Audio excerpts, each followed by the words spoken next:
السلام علیکم ورحمۃ اللہ وبرکاتہ۔ الحمد للہ علی احسانہ والشکر علی امتنانہ والصلاة والسلام علی رسولہ اما بعد۔ قال اللہ تعالی اعوذ باللہ من الشیطان الرجیم بسم اللہ الرحمن الرحیم خذ من اموالہم صدقۃ تطہرہم وتزکیہم بہا۔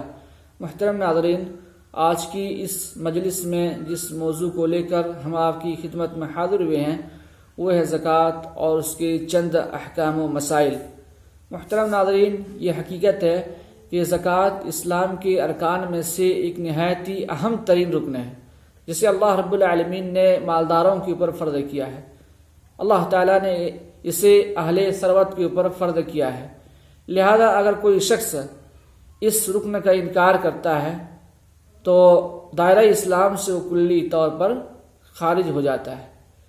کتاب و سنت کے اندر زکوٰۃ کے بہت سارے فضائل اور اس کے بہت سارے بڑے بڑے فوائد بیان کیے گئے ہیں۔ آئیے اس تعلق سے ہم سب سے پہلی اور بنیادی بات کو جان لیتے ہیں کہ اللہ تعالیٰ نے رزق تقسیم کرنے کی کنجی اپنے پاس لے رکھی ہے۔ اللہ سبحانہ وتعالیٰ نے مال تقسیم کرنے کی کنجی اپنے پاس رکھی ہے۔ اللہ سبحانہ وتعالیٰ اپنے بندوں میں سے جسے چاہتا ہے مالدار بنا دیتا ہے، اور وہ اللہ جسے چاہتا ہے فقیر بنا دیتا ہے۔ اللہ تعالیٰ جسے چاہتا ہے صاحب ثروت بنا دیتا ہے، اور وہ جسے چاہتا ہے تنگ دست بنا دیتا ہے۔ لہذا اللہ رب العالمین نے جن لوگوں کو مالدار بنایا ہے، جو لوگ صاحب ثروت ہیں، ایسے لوگوں کے اوپر زکوٰۃ فرض ہے، ایسے لوگوں کے اوپر زکوٰۃ واجب ہے۔ اور جو لوگ فقیر ہیں، محتاج ہیں، تنگ دست ہیں، ایسے لوگ مستحقین زکوٰۃ ہیں، زکوٰۃ ان لوگوں میں تقسیم کی جائے گی۔ پیارے نبی جناب محمد رسول اللہ صلی اللہ علیہ وسلم نے فرمایا تؤخذ من اغنیائہم وترد الی فقرائہم، صحیح بخاری حدیث نمبر 1395 اور صحیح مسلم حدیث نمبر 19۔ آپ علیہ الصلوۃ والسلام نے فرمایا کہ زکوٰۃ مالداروں سے لی جاتی ہے اور فقیروں میں لوٹا دی جاتی ہے، یعنی فقیروں میں تقسیم کر دی جاتی ہے۔ محترم ناظرین، ذرا اس وقت کو یاد کیجئے جب خلافت راشدہ میں زکوٰۃ کو حکومتی سطح پر تقسیم کرنے اور اسے جمع کرنے کی بات آئی، اور جب وہ تقسیم کی جانے لگی تو ایک وقت ایسا بھی آیا کہ تلاش کرنے کے باوجود بھی زکوٰۃ لینے والا کوئی نہیں ملا۔ اللہ اکبر! وہ کیسا مبارک دور رہا ہوگا، وہ کیسی مبارک گھڑی رہی ہوگی، وہ کیسا بہترین وقت رہا ہوگا کہ تلاش کرنے کے باوجود بھی زکوٰۃ لینے والے نہیں ملتے تھے۔ اس سے یہ بات معلوم ہوئی کہ زکوٰۃ گویا کہ غربت کو ختم کرنے کا ایک بہترین ذریعہ ہے۔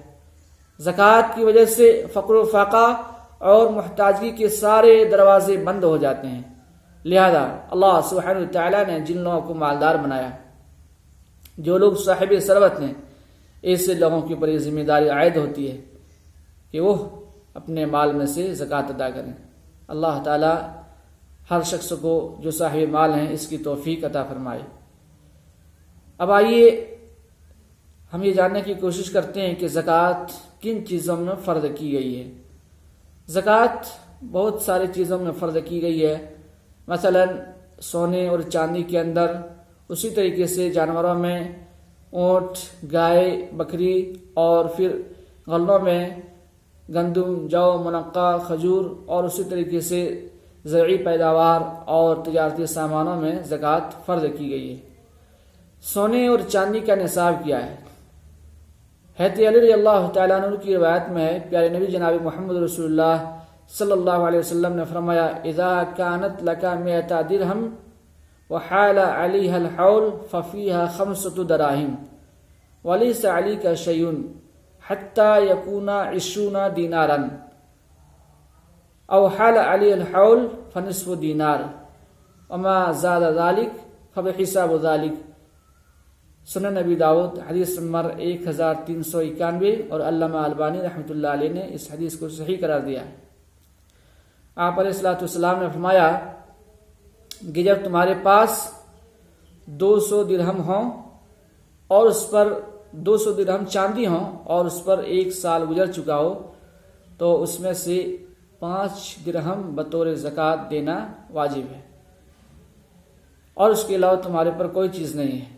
یہاں تک کہ جب تمہارے پاس 20 دینار سونا ہو اور اس پر 1 سال گزر چکا ہو تو اس میں سے نصف دینار بطور زکوٰۃ دینا واجب ہے۔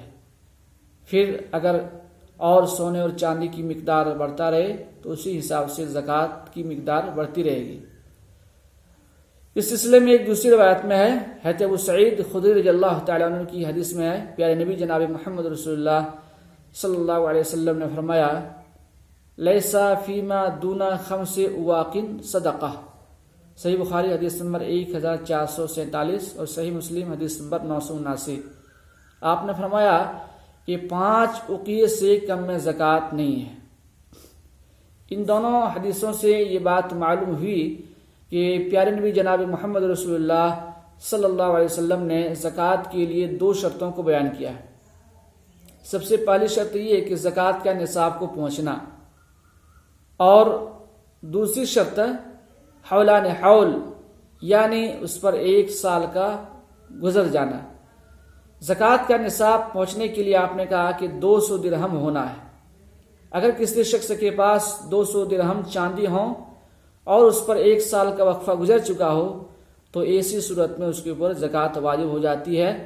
40واں حصہ ان میں سے زکوٰۃ نکالی جائے گی یا 2.5% کے حساب سے زکوٰۃ نکالی جائے گی۔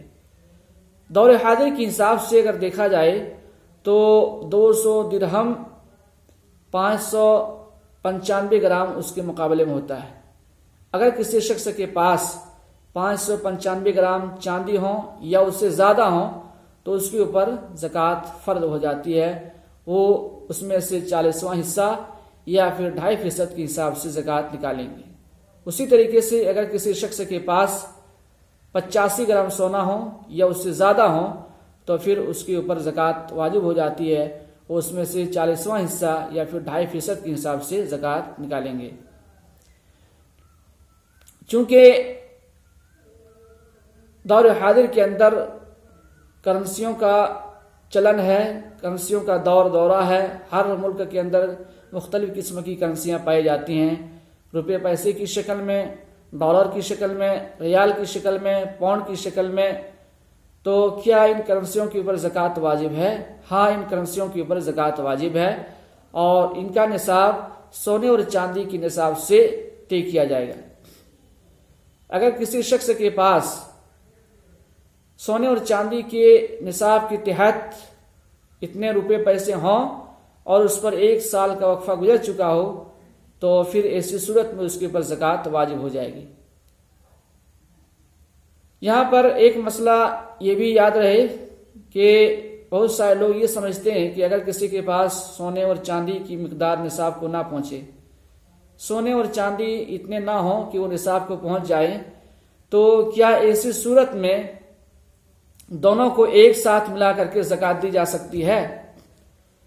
اس کے بارے میں علماء کرام نے اختلاف کیا ہے، لیکن صحیح اور راجح قول یہی ہے کہ دونوں کو ایک ساتھ ملا کر کے اس کو نصاب تک پہنچانا اور پھر زکوٰۃ دینا یہ صحیح نہیں ہے، اس لیے کہ اللہ کے نبی جناب محمد رسول اللہ صلی اللہ علیہ وسلم سے ایسی کوئی حدیث نہیں ملتی ہے۔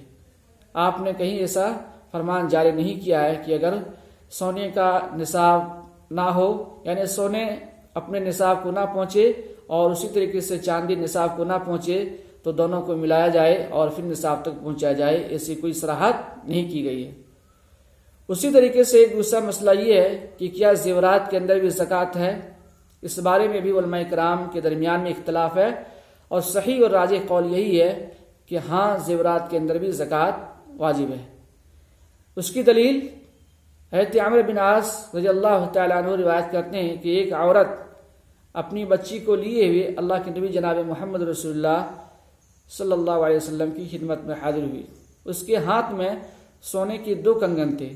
پیارے نبی جناب محمد رسول اللہ صلی اللہ علیہ وسلم نے جب اس کو دیکھا تو آپ نے فرمایا، اتؤدین زکوٰۃ ھذا، کیا تم اس کی زکوٰۃ دیتی ہو؟ انہوں نے کہا کہ نہیں۔ تب آپ علیہ الصلوۃ والسلام نے فرمایا، ایسرک ان یصورک اللہ بہما یوم القیامۃ سوارا من نار، سنن نبی داؤد حدیث نمبر 1382، اور علامہ البانی نے اس حدیث کو صحیح قرار دیا ہے۔ آپ نے فرمایا، کیا تمہیں یہ بات پسند ہے کہ اللہ رب العالمین اس کے بدلے میں کل قیامت کے دن تمہیں 2 آگ کی کنگن پہنائی، پھر انہوں نے اس کو اتار دیا اور کہا کہ یہ اللہ اور اس کے رسول کے لیے۔ اس حدیث سے یہ بات معلوم ہوتی ہے کہ زیورات کے اندر بھی زکوٰۃ واجب ہے۔ اب اس کے بعد زرعی پیداوار میں بھی زکوٰۃ واجب ہے۔ اللہ رب العالمین نے فرمایا کہ وَآتُوا حَقَّهُ يَوْمَ حَصَادِهِ، سورہ انعام آیت نمبر 142، کہ تم لوگ کٹائی کے دن اس کا حق ادا کر دو۔ اس آیت کریمہ سے یہ بات معلوم ہوئی کہ زرعی پیداوار کے اندر حولان حول کی شرط گویا کہ نہیں ہے، اور یہاں پر ایک عام بات کہی گئی ہے کہ جب فصل تیار ہو جائے، جب کھیت تیار ہو جائے تو اسی وقت اس میں سے زکوٰۃ دی جائے گی۔ اس کا نصاب کیا ہے؟ اللہ کے نبی جناب محمد رسول اللہ صلی اللہ علیہ وسلم نے فرمایا فیما سقط السماء والعیون او کان اثریا العشر وفیما سقیا بالنضح نصف العشر، صحیح بخاری حدیث نمبر 1483۔ آپ علیہ الصلوۃ والسلام نے فرمایا کہ جس کھیت کو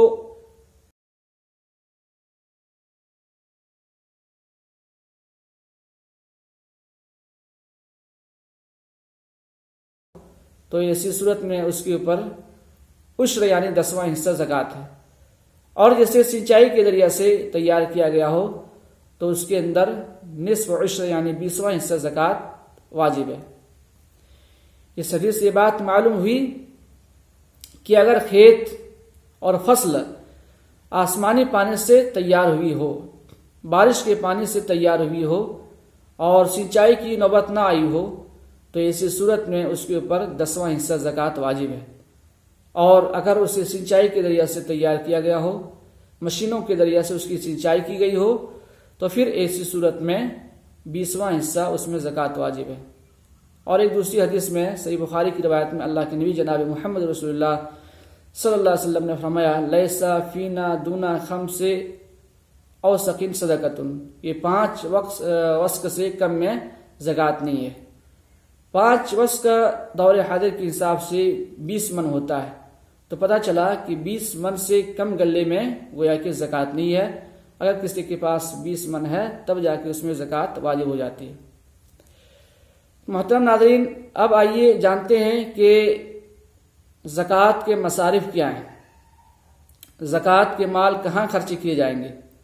اللہ سبحانہ وتعالیٰ نے سورہ توبہ کے اندر آیت نمبر 60 میں فرمایا انما الصدقات للفقراء والمساکین والعاملین علیہا والمؤلفۃ قلوبہم وفی الرقاب والغارمین وفی سبیل اللہ وابن السبیل فریضۃ من اللہ،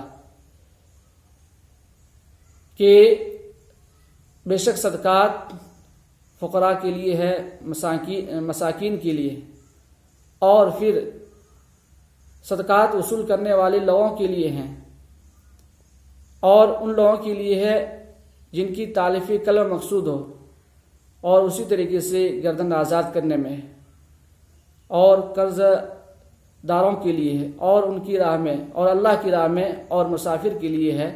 یہ فرض ہے اللہ تعالیٰ کی طرف سے۔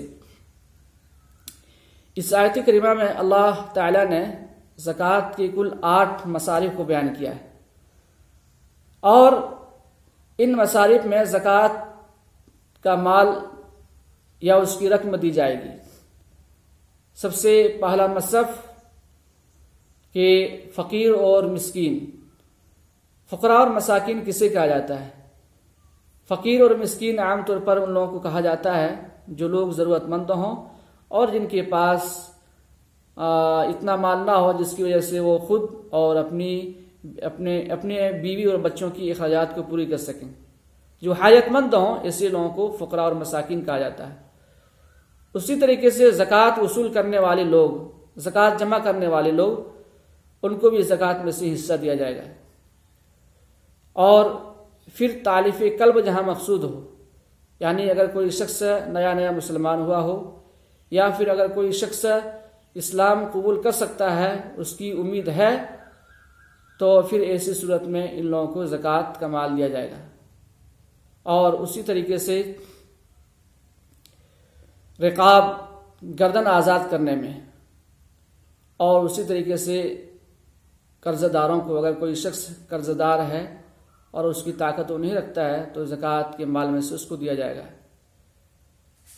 اور پھر اللہ کے راستے میں، اللہ کے راستے سے مراد غلبہ اسلام کے لیے جو نیک ارادے ہیں، اللہ تعالیٰ کی خوشنودی کو حاصل کرنے کے لیے، اللہ کی رضامندی کو حاصل کرنے کے لیے، تو ہر اس راستے میں زکوٰۃ کا مال دیا جائے گا۔ ان میں سے مدارس اسلامیہ بھی ہیں جہاں پر طلبہ دینی علوم حاصل کرتے ہیں، وہاں بھی زکوٰۃ کی رقم دی جا سکتی ہے۔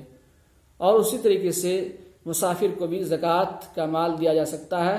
اگر مسافر نیک مقصد کے لیے کہیں نکلے ہوں اور پھر اس کا زاد راہ ختم ہو گیا ہو، اگرچہ وہ شخص مالدار ہو، تو ایسی صورت میں زکوٰۃ میں سے اسے دی جائے گی۔ تو یہ 8 قسم کے مصارف ہیں، ان میں سے جسے چاہے آدمی اپنی زکوٰۃ دے سکتا ہے۔ 8 اگر ضرورت مند ہیں تو ان کو بھی دیا جا سکتا ہے، اور ان میں سے اگر ایک ہی شخص ضرورت مند ہے تو پورے زکوٰۃ کا مال ایک ہی شخص کو دیا جا سکتا ہے۔ تو محترم ناظرین، زکوٰۃ کے تعلق سے یہ کچھ باتیں تھیں جس کو میں نے آپ کے سامنے ذکر کیا۔ آئیے اللہ تعالیٰ سے دعا کرتے ہیں کہ اللہ تعالیٰ ہم سب کو زکوٰۃ کی اہمیت کو سمجھنے کی توفیق عطا فرمائے، اور اللہ تعالیٰ ہمیں زکوٰۃ کے احکام و مسائل کو جاننے کی توفیق عطا فرمائے۔ والسلام علیکم ورحمۃ اللہ وبرکاتہ۔